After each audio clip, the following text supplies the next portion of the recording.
Bismillahirrahmanirrahim.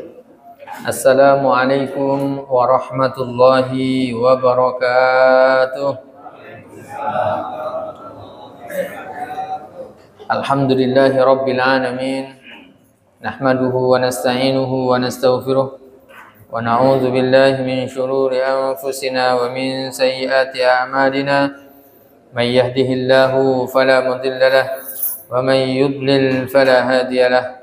Asyhadu an la ilaha illallah wa asyhadu anna Muhammadan abduhu wa rasuluh. Allahumma salli ala sayyidina Muhammad wa ala alihi wa sahbihi wa man sara ala nahjihi ila yaumil qiyamah. Rabbana la ilma lana illa ma 'allamtana innaka antal alimul hakim. Amma ba'du, hadirin hadirat yang dimuliakan Allah Subhanahu wa taala. Alhamdulillah wa syukurillah, kita masih diberikan kesempatan oleh Allah Subhanahu wa taala hadir di Masjid Fastabiqul Khairat ini di Jumat terakhir di bulan Ramadan. Sebentar lagi kita akan lebaran.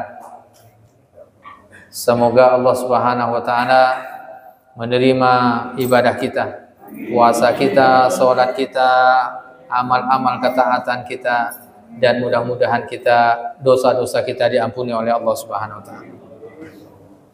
Mari kita mulai kajian kita bersama-sama membaca Ummul Kitab Al-Fatihah. A'udzubillahi minasyaitonir rajim. Bismillahirrahmanirrahim. Alhamdulillahirabbil alamin. Arrahmanirrahim. Iyyaka na'budu wa iyyaka nasta'in. Ihdinas siratal mustaqim. Siratal ladzina an'amta 'alaihim ghairil maghdubi 'alaihim waladdallin. Amin. Baik hadirin yang berbahagia, mari kita lanjutkan kajian kita. Kita sampai pada ayat yang ke 65 kita baca sampai ayat yang ke 70 ya, 74. A'udzu billahi minasy syaithanir rajim. Bismillahirrahmanirrahim. Ya ahlal kitab lima tuhajjuna fi Ibrahim wa ma unzilatit Taurah وما أنزلت التوراة والإنجيل إلا من بعده أفلا تعقلون ها أنتم هؤلاء حاججتم فيما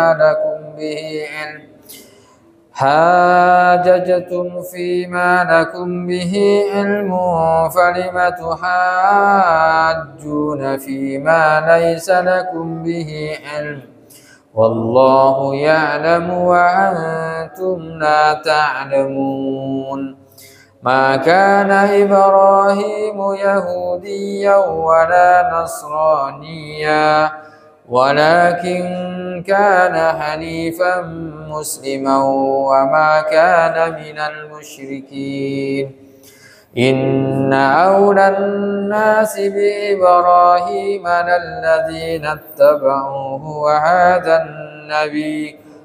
وهذا النبي والذين آمنوا والله ولي المؤمنين ودت طائفة من أهل الكتاب لو يضلونكم وما يضلون إلا أنفسهم وما يشعرون يا أهل الكتاب لم تكفرون بآيات الله وأنتم تشهدون يا أهل الكتاب لم تلبسون الحق بالباطل وتكتمون الحق وأنتم تعلمون وقالت طائفة من أهل الكتاب آمنوا بالذي أنزل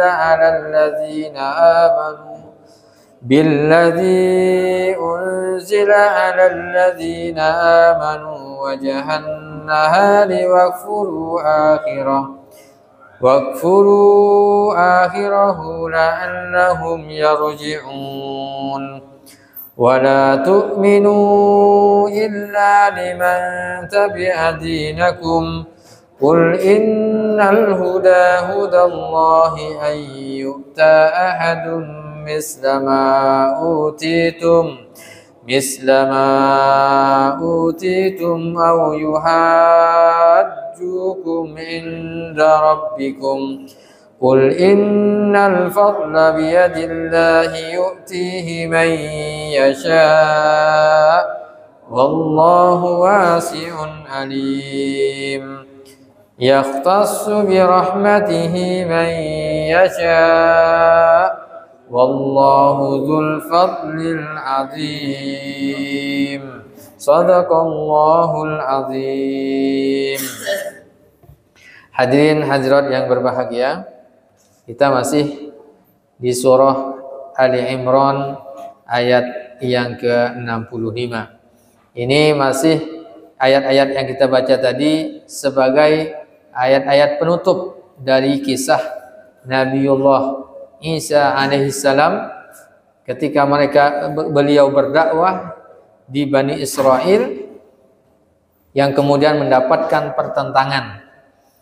Lalu kemudian Allah Subhanahu wa taala menjelaskan bagaimana kondisi keimanan dan dakwah dari situasi dakwah yang dihadapi oleh Nabiullah Isa alaihissalam. Ayat 65-nya, ya ahlal kitab. Ada dialog antara Nabi Isa alaihissalam dengan pengikutnya Bani Israel. Dan ini juga diceritakan oleh Allah Subhanahu wa taala bagaimana Rasulullah sallallahu alaihi wasallam berdialog dengan orang-orang ahli kitab. Berdialog dengan ahli kitab. Al-Yahud wan Nasara, Yahudi dan Nasrani. Kenapa? Karena mereka tidak menerima kenabian Nabi Muhammad sallallahu alaihi wasallam. Lalu kemudian Allah katakan, ya ahlal kitab, diturunkan ayat ini, wahai ahli kitab. Ini dialog antara Rasulullah sallallahu alaihi wasallam dengan ahli kitab. Lima tuhajjuna fi Ibrahim. Kenapa kalian menentang, membantah tentang kisah Nabiullah Ibrahim alaihissalam yang telah dijelaskan oleh Allah dalam Al-Quran. Wa ma unzilatit Tauratu wal Injilu illa min ba'dih. Dan ya, sedangkan kata Allah, ya, kitab Taurat dan kitab Injil telah diturunkan min ba'dihi, ya, sesudah ya Nabiullah Ibrahim alaihissalam. Yang kemudian kisah-kisah para nabi dan rasul sebenarnya telah dimuat dalam kitab-kitab suci mereka turun temurun. Misalnya satu nabi ketika ya diangkat menjadi nabi dan rasul, diturunkan kitab sucinya, maka dia akan dijelaskan di situ tentang siapa nabi sebelumnya dan siapa nabi sesudahnya. Tapi kemudian mereka banyak dari Bani Israel yang kemudian tidak percaya, ya termasuk ahli kitab tidak percaya dengan kisah yang Al-Quranul Karim sampaikan ya kepada ahli kitab ini. Begitu juga mereka tidak percaya dengan kisah Nabiullah Isa alaihissalam yang diturunkan kitab ya Injilnya. Afala ta'qilun. Tidakkah kamu berpikir ada di kitab suci masing-masing? Kalian pun membacanya, kata Allah Subhanahu wa taala. Alladzina atainahumul kitaba ya'rifunahu kama ya'rifuna abna'ahum. Dalam surah Al-Baqarah sebelumnya di juz 2 itu Allah Subhanahu wa taala jelaskan bahwa ahli kitab itu al-Yahud wan Nasara, mereka mengetahui tentang kebenaran Islam itu yang dibawa oleh Nabi Muhammad SAW sama seperti mengenalnya seorang bapak dengan anaknya. Orang tua terhadap anaknya. Terang benderang. Tahu mereka. Karena dalam kitab Injil itu disebutkan apa? Ya'ti mim ba'dismuhu Ahmad. Akan datang ya Nabi akhir zaman yang namanya Ahmad. Jadi Ahmad ini adalah ya nama Rasulullah SAW.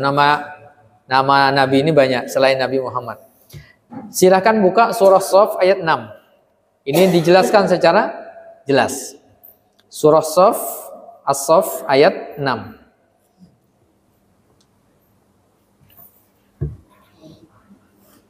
Diabadikan dalam Al-Quranul Karim. Surah As-Shaf ayat 6. Sudah dapat? Wa idh qala Isa bin Maryam. Dan ingatlah ketika Nabi Isa alaihissalam bin Maryam berkata kepada Bani Israel, ya Bani Israel, wahai Bani Israel, inni Rasulullahi ilaikum. Ini penegasan, sesungguhnya aku ini adalah utusan Allah kepada kalian. Nabi, dia utusan, seorang Rasul. Tugasnya apa? Musaddiqan lima baina yadayya, untuk memberikan pembenaran terhadap ya kitab-kitab yang diturunkan sebelumku. Minat Taurah. Tugas beliau adalah memberikan pembenaran, melanjutkan misi kenabian ya dari kitab Taurat. Wa mubasyiran, dan aku juga diutus oleh Allah untuk memberikan kabar gembira, kata Nabi Isa. Bi rasulin, akan datang seorang rasul, ya'ti mim ba'di, yang akan datang setelahku, ismuhu Ahmad. Namanya Ahmad. Falamma ja'ahum bil bayyinat qalu hadza sihrun mubin. Ketika telah datang tanda-tanda kenabian, kemukjizatan, termasuk di dalamnya ada Al-Quran, tanda-tanda kenabian, Ahmad ini ada. Ya, di antaranya ada kemukjizatan itu, tanda kenabian itu ada di fisik, ada di perilakunya. Salah satu contoh di fisiknya, nih bagian punggungnya itu ada kayak stempel. Ya, stempel Muhammad Rasulullah Sallallahu Alaihi Wasallam. Di antara tandanya juga Nabi Muhammad itu tidak boleh menerima zakat. Nabi Muhammad tidak boleh menerima zakat, tapi kalau hadiah boleh. Nah, oleh ahli kitab yang lain itu dites, nanti dalam sejarah itu dites. Oh, ini betul deh Nabi. Udah jelas betul bahwa Nabi Muhammad SAW adalah seorang Nabi dan Rasul. Dan juga disebutkan dalam kitab Injil, dijelaskan oleh Nabi Isa AS. Tapi ketika datang tanda-tanda kebesaran itu, termasuk kemukjizatan Nabi, ya, bisa membelah bulan, bisa mengeluarkan air dari jarinya, ya kan? Mukjizatnya banyak sekali. Bisa Isra dan Mi'raj, termasuk mukjizat terbesarnya itu adalah Al-Quranul Karim. Qalu hadza sihrun mubin. Mereka mengatakan ini adalah sihir yang nyata. Nah, gitu, tidak nerima. Biasanya orang, kenapa demikian? Karena biasanya masalah hati. Masalahnya di masalah hati. Kita tahu biasanya di masyarakat, sebagian masyarakat itu sebenarnya bukan tidak tahu kebenaran, tahu dia, cuman karena hatinya bermasalah, maka bagaimana caranya supaya itu melakukan segala hal supaya ya menghalangi dan seterusnya. Nah, ini masalahnya masalah hati. Memang bahaya. Hati ini berbahaya. Harus benar-benar kita rawat dan kita jaga. Induknya keburukan itu ada 3 dalam hati kita. Induk keburukan itu ada 3. 1, penyakit itu penyakit riya. Riya ini ingin dipuji orang, ingin dilihat orang. Yang kedua, tomak.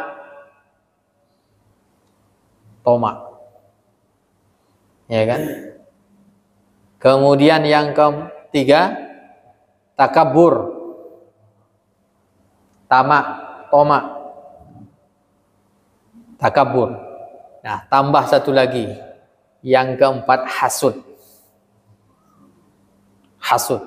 Itu induk kemaksiatan, induk dari ya dosa-dosa besar. Kalau 4 hal ini ada dalam hati seseorang, berat hidup nih, tak pernah tenang hidupnya. Masalah riya. Jadi semua kita tidak akan tenang. Kenapa? Karena kita ketika melakukan sesuatu nunggu apa? Pujian atau apresiasi dari orang. Kalau tak ada apresiasi, tak usah. Bagaimana untuk beribadah? Bagaimana untuk beramal soleh? Kalau menunggu pujian orang, ya maka kebalikannya dari itu adalah al-ikhlas lillahi azza wa jalla. Tidak usah melihat ya bagaimana ya ada pujian atau tidak ada pujian, sama saja melaksanakannya, rasanya sama saja. Itu memang agak berat tuh. Yang kedua, penyakit yang apa? Penyakit tomak ini. Tamak ini berat memang. Dengan ketamakan ini bisa melakukan apa saja. Ya, hendaknya apa? Qanaah kebalikan. Kalau qanaah menerima apa saja yang Allah Subhanahu wa taala berikan, ketetapan. Nah, berikutnya hasud. Hasud juga sama. Orang tak akan bahagia juga. Karena dengan hasud nih ngelihat orang lain tuh tak senang. Apa aja, ada aja masalah. Bahkan bisa melihat orang lain kalau hasud itu dengan kacamata hitam. Tak ada benarnya orang. Nah, ini juga hasud. Ya kan? Wah, hasud ini penyakit hati luar biasa. Nah, yang keempat apalagi takabur, sombong. Itu juga sama. Batrul haqqi wa ghamtun nas. Sombong itu definisinya kata Rasul, menolak kebenaran dan meremehkan orang lain. Nah, itu takabur. Dengan takabur itu susah untuk hidup tenang. Makanya Nabi SAW diutus diantaranya tazkiyatun nafas. Hati manusia itu bagaimana dibersihkan. Sehingga dimasukkan ke dalam hatinya ya istighfar, taubat, mengingat kematian, tilawatil Quran dan amal-amal soleh yang lainnya, termasuk keikhlasan beramal karena Allah Subhanahu wa taala. Nah, Bani Israel termasuk di dalamnya ahlul kitab, itu memang masalahnya masalah hati, tidak menerima kebenaran. Ya, bahkan mungkin ada sebagian orang tua yang punya anak mungkin SD, ya kan? Ketika makan lupa pakai tangan kiri. Lalu kemudian ya ditegur oleh anaknya yang SD. Pak, kenapa pakai tangan kiri, pakai tangan kanan? Kalau dia tidak menerima, itu kamu tahu apa, anak kemarin sore. Padahal tahu itu adalah sebuah kebenaran, tapi kemudian ini cuman apa? Supaya apa? Harga dirinya atau apa? Padahal itu adalah sebuah kebenaran. Yang bisa jadi karena ada kesombongan di dalam hati. Nah, apalagi kalau diingatkan oleh pasangan. Nah, itu biasanya apalagi kalau makin ya panas semuanya. Nah, itu. Nah, ini maka ya harus diredam. Nah, ini sangat penting dalam kehidupan kita. Lalu kemudian didakwahi lagi oleh Rasul sallallahu alaihi wasallam. Ha antum, kembali lagi pada Ali Imran. Ha antum haula'i hajastum fima lakum bihi ilm. Falima tuhajjuna fima laysa lakum bihi ilm. Wallahu ya'lamu wa antum la ta'lamun. Beginilah kamu yang seharusnya apa? Ya, sewajarnya bantah membantah tentang hal yang kamu ketahui. Ya. Maka kata Allah, kenapa engkau membantah sesuatu yang tidak kamu ketahui?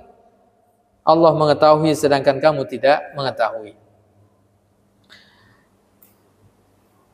Kalau mau diskusi, ya kan, itu adalah ya baik tentang sesuatu yang diketahuinya. Sedangkan yang tidak diketahui, sudahlah tak ada ilmu, mau diskusi kan, mau kan kacau. Nah, mereka ahlul kitab ini sebenarnya paham tentang konsep kenabian, tapi mereka ternyata menutup diri, tidak mau berdiskusi. Pokoknya ini ya, ini pokoknya, jurusnya jurus pokoknya. Ini bahaya juga, jurus pokoknya. Ya guys, pokoknya begini gitu. Nah, ini di sini juga isyarat agar kita senantiasa belajar terus. Ya. Belajar meningkatkan kapasitas diri kita, keilmuan kita. Dari tahun ke tahun meningkat terus. Ya, dasar-dasar keilmuannya. Ini dengan apa caranya? Bisa dengan membaca, bisa dengan cara mengikuti majelis taklim, pengajian. Nah, alhamdulillah nih di masjid ini hampir setiap hari, ya kan, ada pengajian ya. Sebenarnya kalau sudah 4 tahun itu sudah S1 sudah. 6 tahun S2 ada tuh. 8 tahun ikut pengajian setiap hari itu. Doktor udah. Di berbagai bidang keilmuan. Melebihi SKS di kampus ini. Luar biasa, ya gitu ya. Nah, ini maka akan meningkat terus ya kapasitas diri, ya, pemahaman kita.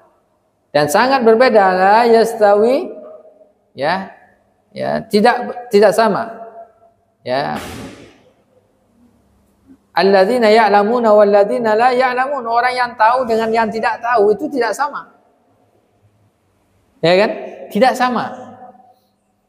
Contoh, kalau ketika banjir, antara orang tahu dan tidak tahu nih, ada banjir, kemudian ada jalan, kita pakai kendaraan nih.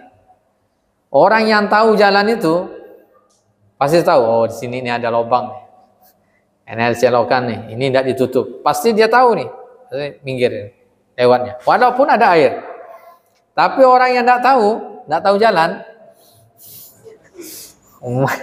itu biasanya main terobos saja kan. Itu bedanya. Dan orang berilmu dalam ya dunia nyata juga sama. Ya. Dia kecenderungannya kalau orang tidak tahu itu halal haram hantam. Bismillah aja kata dia, bismillah kan, halal haram hantam. Tapi kalau orang berilmu enggak, oh ini ada haram, oh ini makruh, oh ini syubhat. Ini jalannya jelas. Innal halala bayyinun, yang halal sudah jelas. Wa innal harama bayyinun, yang haram juga jelas. Wa bainahuma umurun mustabihat. Dan antara keduanya itu adalah hal yang syubhat. Syubhat itu kenapa syubhat? Karena orang itu tak paham, maka menjadi syubhat. Coba dia tahu tentang ilmunya, maka dia akan tahu. Jadi syubhat ini karena faktor ilmu, bukan hukumnya samar. Ini banyak yang saya nggak pernah orang syubhat hukumnya tak jelas. Bukan hukumnya tak jelas sebenarnya, hukumnya jelas. Kita yang tak tahu hukumnya, maka menjadi samar. Nah ini, maka kalau masalah terkadang syubhat itu mengarah man waqa'a fi syubhat waqa'a fil haram. Siapa saja yang masuk pada syubhat, maka dia masuk pada keharaman. Ya kan? Ini banyak orang yang tidak tahu, yang tidak punya kebun buah misalnya, tiba-tiba dia lewat aja panen aja. Kenapa panen? Ya. Nah, kenapa? Kan gitu kan? Oh enggak. Oh kalau di tepi jalan itu kan dia pikir dia itu halal. Tapi gimana? Kayaknya syubhat lah. Syubhat sih antara-antara. Itu bukan karena syubhat, karena dia sendiri tidak tahu bahwa itu hukumnya haram diambil. Itu milik orang lain gitu. Jadi syubhat itu sesuatu yang samar. Kesamarannya karena kita tidak mengetahui hukumnya. Nah, ini sangat pentingnya kita untuk berilmu. Dan biasanya ini lebih kalau orang yang berilmu ini lebih parah lagi. Kalau tidak diiringi dengan iman, binasa. Sampai dia profesor, doktor, dia ilmunya mantap, tapi tidak dibarengi dengan iman, bisa jadi ateis, kan bisa, tak bertuhan, bahkan bisa jadi ya dari sisi kemusyrikan, atau lebih mudah ngakalin orang lain dengan keilmuannya, ya kan, mudah otak ngati, ya kan. Nah ini sangat penting bagi kita. Dijelaskan lagi pada ayat 68-nya, maka na Ibrahimu Yahudiyan wala Nasraniyan. Nabiullah Ibrahim itu bukan seorang Yahudi dan bukan juga seorang Nasrani, walakin kana hanifa. Nabiullah Ibrahim adalah orang yang hanif, yang lurus, muslimah. Dia adalah seorang muslim yang kemudian dalam agama lain itu Ibrahim itu dinamakan Abraham, ya kan? Ya, Abraham. Nah, itu. Kan ada banyak nama orang tuh sekarang tuh, agak keren katanya. Apa? Abraham. Ada juga. Ya ini nama Ibrahim, nama Nabi. Cuman nyampe di Indonesia berubah. Ibrahim jadi Baim. Jadi Ibrahim padahal namanya bagus. Nah, Fathul Bari nama orang. Kemudian panggilan menjadi Holbari. Ya kan? Ya. Ada yang Muhammad. Apa panggilannya? Ahmad. Ini orang Indonesia ini ngubah-ngubah nama, arti pun dirubah. Nah, dijelaskan oleh Allah, Nabiullah Ibrahim ini bukan Yahudi, bukan Nasrani. Dia adalah seorang Muslim, sama seperti kita. Makanya bapak para nabi dan rasul itu adalah Nabiullah Ibrahim alaihissalam. Karena dari Nabiullah Ibrahim ini anak keturunannya adalah para nabi dan rasul.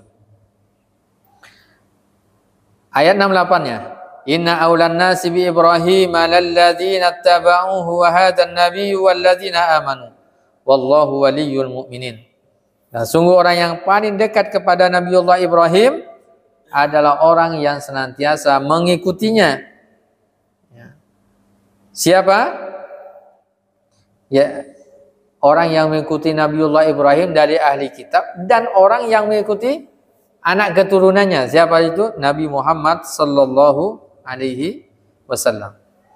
Dan juga orang yang beriman kepada Allah Subhanahu wa ta'ala. Wallahu waliyul mu'minin, dan Allah menjadi pelindung orang-orang yang beriman.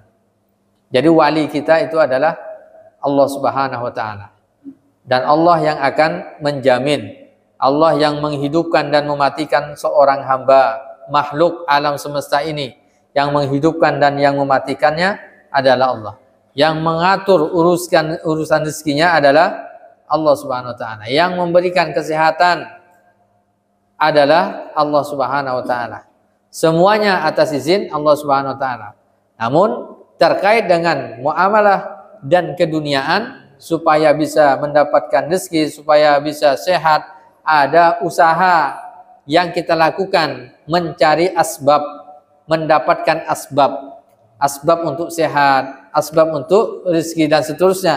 Ya, asbab supaya ya sesuai dengan harapan kita.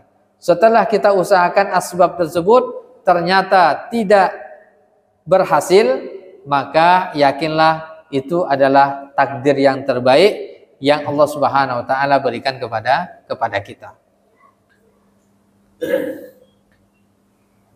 Kemudian waddat ta'ifatu min ahlil kitab. Ketika sudah dijelaskan berbagai macam hal, maka kemudian ahlul kitab ini apa? Sangat menginginkan lau yudillunakum, seandainya apa? Mereka ini mampu dan bisa menyesatkan engkau, menyesatkan ya kalian semuanya ya dari kebenaran Islam. Sudah tahu kebenaran, tapi kemudian mereka berusaha kuat untuk menyesatkan Rasulullah dan menyesatkan pengikut Rasulullah SAW. Maka kemudian apa? Dikatakan umat Islam ini atau manusia selain dari agamanya, dalam agama Nasrani itu disebut apa? Domba yang tersesat. Jadi ini semuanya adalah domba-domba.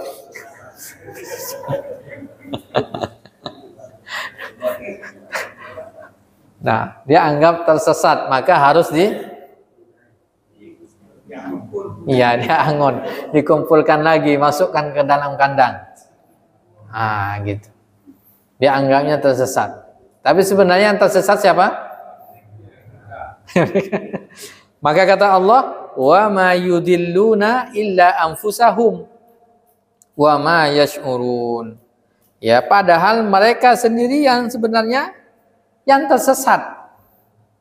Tapi mereka tidak sadar.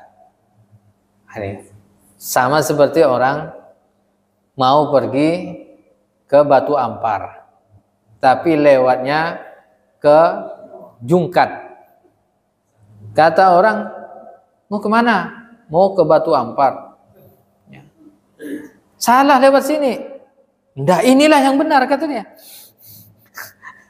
Dia sudah tersesat tuh. Tapi dia tidak merasa bahwa dia tersesat. Mau dikasih petunjuk apapun susah, kecuali dia membuka hatinya buat, oh iya kah?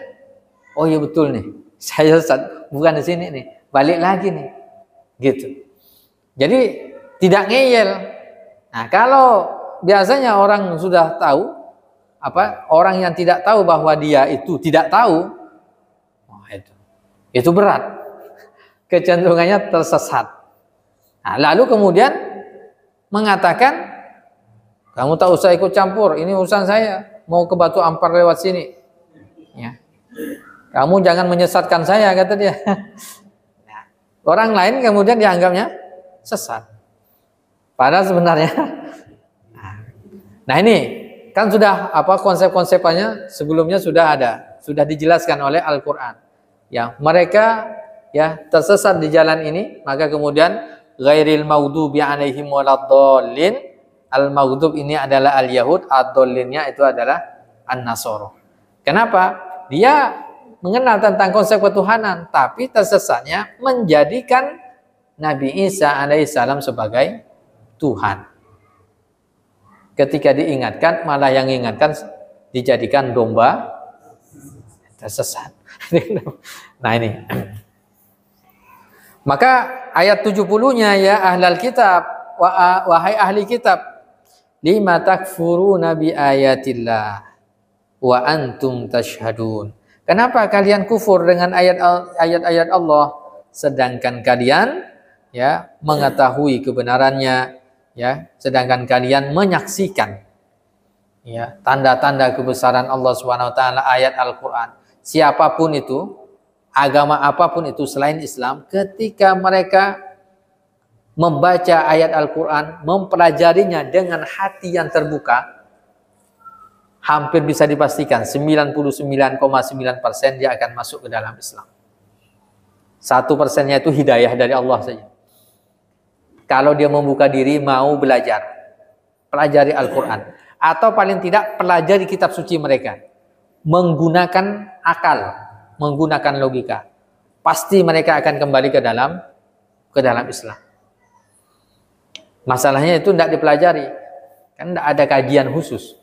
Kalau dibedah itu, nah kitab Kejadian, kitab Injil, Barnabas, ya Yohanes, Matius, ya kan, Markus, ya, Lukas, apa lu beliau?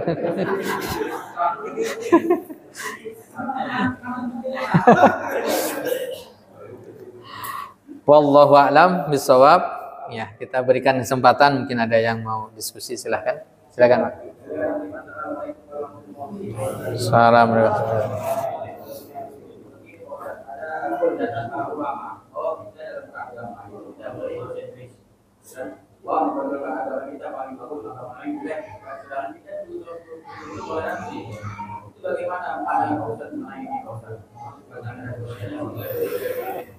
Assalamualaikum. Ini menarik pertanyaannya nih. Bahwa kita sebagai seorang muslim itu harus yakin bahwa agama kita adalah agama yang benar. Bukan paling baik, Pak. Benar, yang baik gitu. Bukan yang paling. Kalau yang paling berarti ada yang benar juga, tapi ada yang paling benar. Ya, agama yang benar, agama yang diridhoi oleh Allah itu adalah al-Islam. Itu harus yakin. Kalau kita ragu, kufur. Kita sendiri nih harus yakin bahwa agama yang benar itu adalah al-Islam. Seorang muslim harus yakin nih. Tidak boleh seorang muslim mengatakan semua agama itu sama. Ya, masing-masing lah kita. Itu kufur. Kalimat itu adalah kalimat kufur. Nah, berbeda bagaimana ketika kita bermuamalah dengan orang lain. Ketika muamalah ada adabnya dengan non-muslim. Kita ketika non-muslim tidak kemudian mencaci maki di depannya. Wah, apa agama kamu sembah patung, kamu malah itu. Nah, itu yang kemudian dilarang. Di dalam Islam juga dilarang. Wala tasubbul ladzina yad'una min dunillah. Ayat Quran tuh. Jangan kalian mengolok-olok ya Tuhan yang disembah oleh orang lain. Iya. Jadi ini kalau muamalah kita, interaksi kita dengan agama lain, walaupun kita tahu bahwa itu kesesatan, menyimpang, yang disembah itu patung, kita tidak boleh kemudian mengolok-ngoloknya. Itu pandangan agama tuh.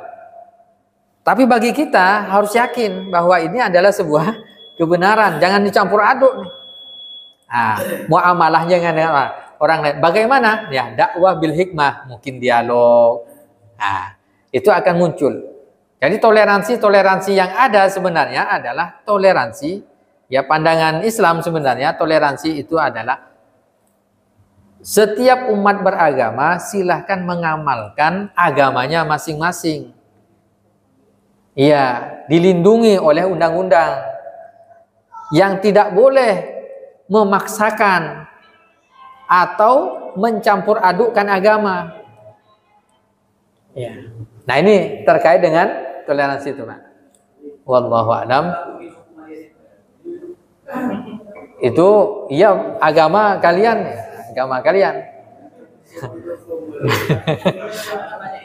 Iya.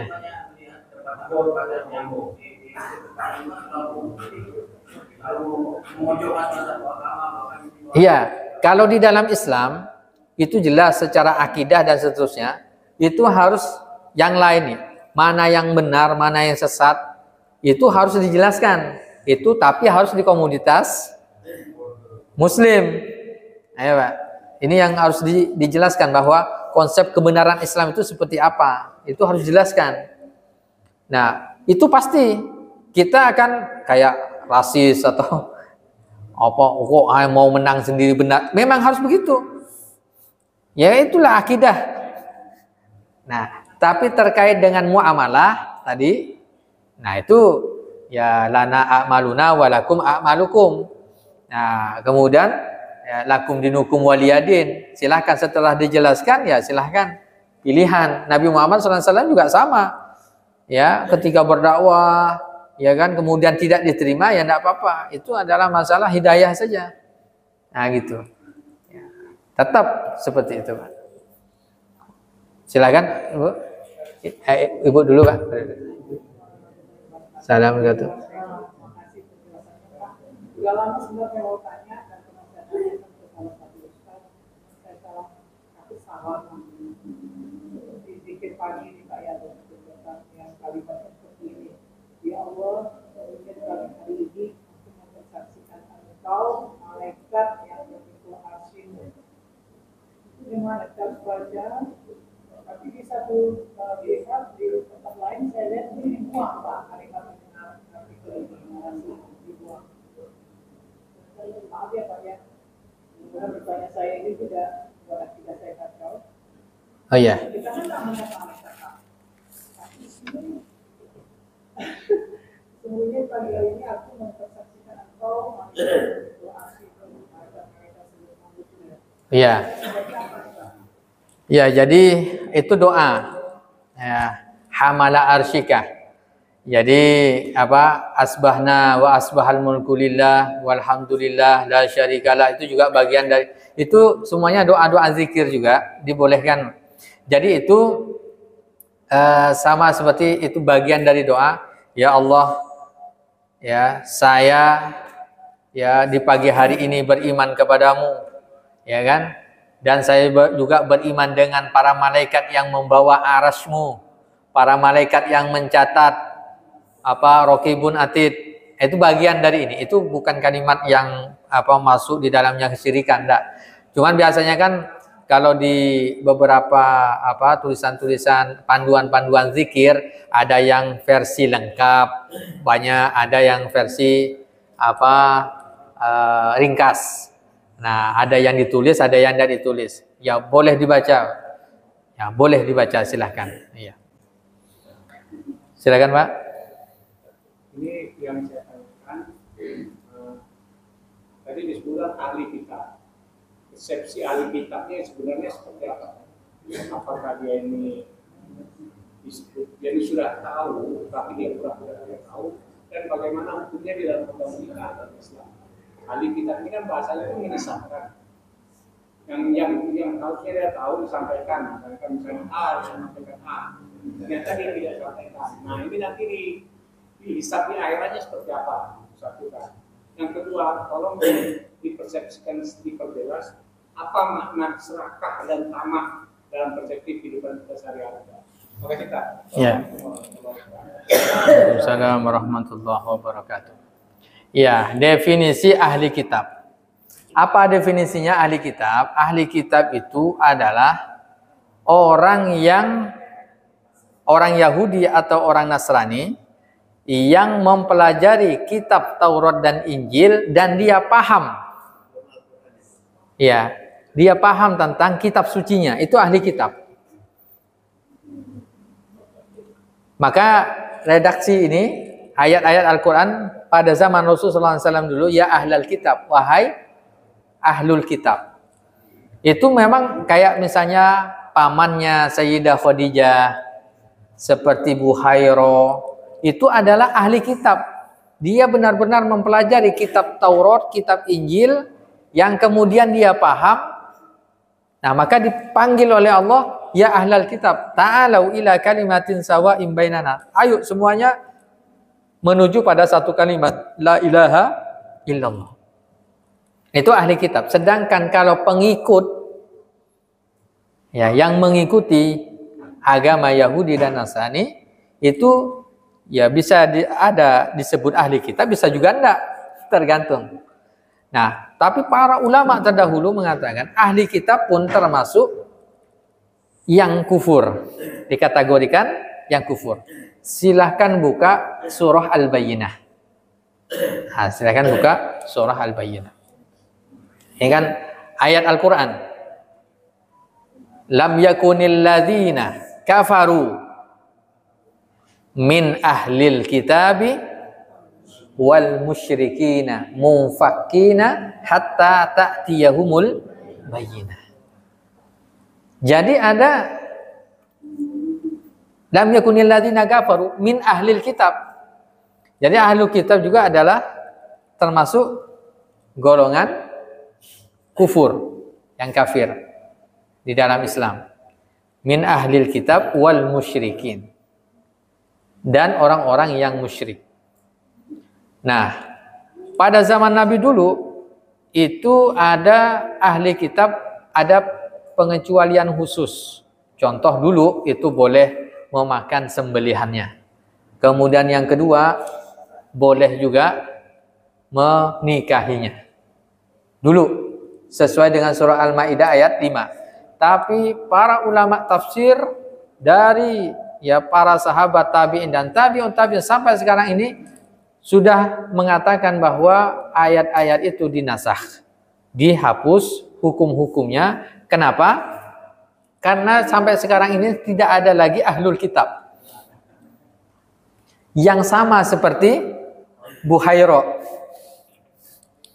yang dia kemudian memahami betul dan mau mengikuti. Itu yang disebut dengan ahli-ahli betul dia. Sama seperti ahli Quran, berarti dia tidak semua orang Islam ahli Quran. Nah gitu. Yang kemudian sekarang ini sudah tidak. Kenapa dikatakan demikian? Karena distorsinya kitab sucinya sangat sangat berbeda, sangat banyak sekali distorsinya. Maka ahli kitab sekarang ini, maka fatwa ulama dunia sekarang dari sisi sembelihannya, kemudian dari sisi pernikahannya juga itu tidak diperkenankan. Itu yang terkait dengan ahlul kitab. Nah, kemudian yang kedua, tamak. Tamak itu bagaimana? Tamak, tamak. Jadi tamak ini kebalikan dari qanaah. Merasa kurang atas apa yang didapatkan. Contoh, misalnya, artinya orang tamak ini memang qalilum min ibadiyas syakur, orang yang sedikit syukurnya. Ya kan? Sudah punya motor, ya kan? Tetangga lain beli mobil, nah gitu, terus gitu, nggak bisa tidur. Nah, dikasih satu, maunya dua, dikasih dua, kurang nih 3, itu tamak, tak pernah bersyukur, ya kan? Nah ini ketamakan itu satu kurang. Bisa juga tamak ini di semua sisi, dalam makan, minum, dalam hajat, termasuk mungkin istri.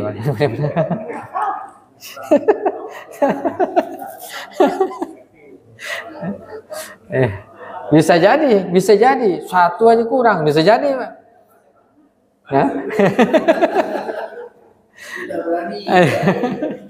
Masya Allah. Nah, jadi kalau qanaah, insya Allah bersyukur.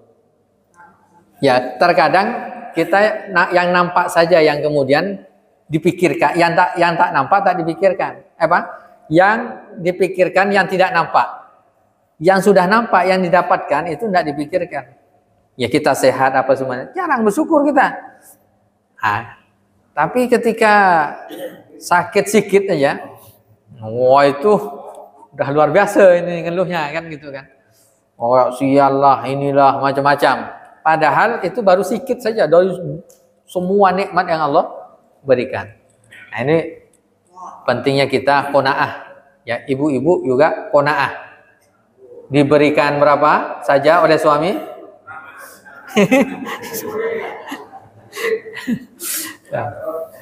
Wallahu a'lam bishawab. Terakhir Pak, ya. Assalamualaikum.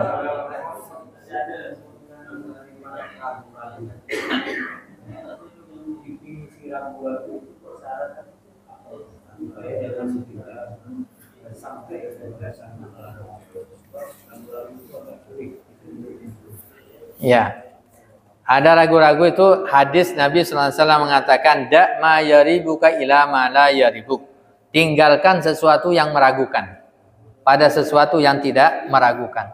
Ragu-ragu itu 50-50. Misalnya begini, kita mau berjalan keluar rumah kita, antara mau jalan atau enggak jalan, itu kita ragu. Nah, itu ragunya 50-50. Itu yang maksud dengan raib. Ya.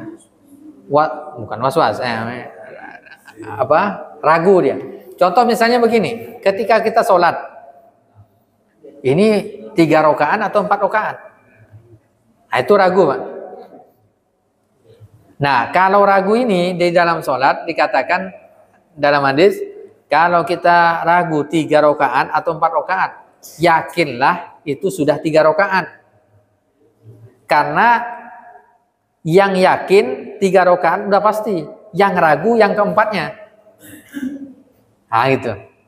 Jadi 50-50 dia. Nah, tapi caranya bagaimana? Harus dipastikan yang terkecil. Itu yang diikuti. Gitu. Kalau ragu keluar rumah, kayaknya agak ini lebih. Kalau di rumah, agak tenang di rumah. Walaupun agak ragu juga. Nah, itu kan. Maka ambil yang terkecil. Nah, itu Pak ya. Untuk melihatnya seperti itu. Dilihat yang paling kecil.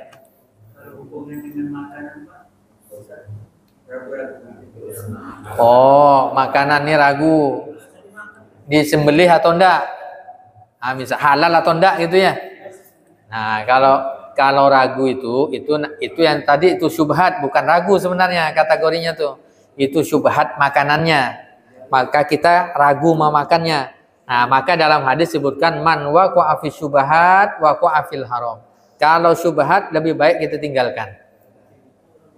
Lebih baik kita tinggalkan.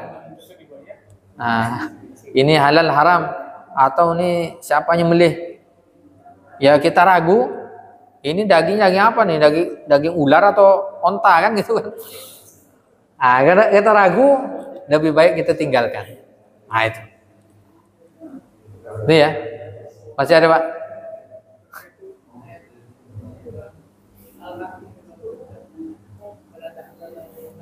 Oh, al-haqqu mir rabbik, kebenaran itu dari Allah, jangan engkau ragu lagi. Itu untuk memberikan keyakinan bahwa kita tidak boleh ragu terhadap ajaran Islam ini.